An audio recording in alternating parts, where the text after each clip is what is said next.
Қазақ поэзиясының заңғар тұлғасы, өлеңмен жүрекке жол тапқан Мұқағали Мақатаевтың бүгін 95 жылдығына арналған «Ғашықпын, шын ғашықпын сол адамға» атты әдеби әуенді кеш ұйымдастырылды. Тағылымды шарада ақынның өмірі мен шығармашылығы кеңінен қамтылып, мәңгілік жырларымен сөзіне жазылған әндер орындалды. Ақ ұлпа жерді жатқанда, ағаштар сырға таққанда, бозарып атқан ақ таңда, бозарып тұрып ақпанда, есіңе мені алғайсың, есіңе.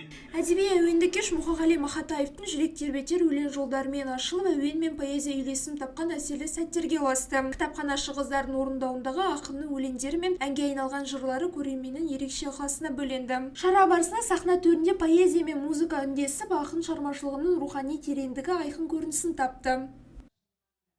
Қазақтың қара өлеңін кие тұтқан мұзбалақ ақын Мұқағали Мақатаев атамыздың 95 жылдығына арналған осы керемет әдеби сазды кеш бүгін біздің 85 жылдық тарихы бар Шоқан Уәлиханов атындағы кітапханамызда өтуде. Бұл жердегі басты мақсат өскелең ұрпаққа біздің Мұқағалидай ақынның өлеңдерін жаттатып, оларға насихат ретінде әдебиетке деген бетбұрысын оң бағытқа қарата түзеу болып табылады.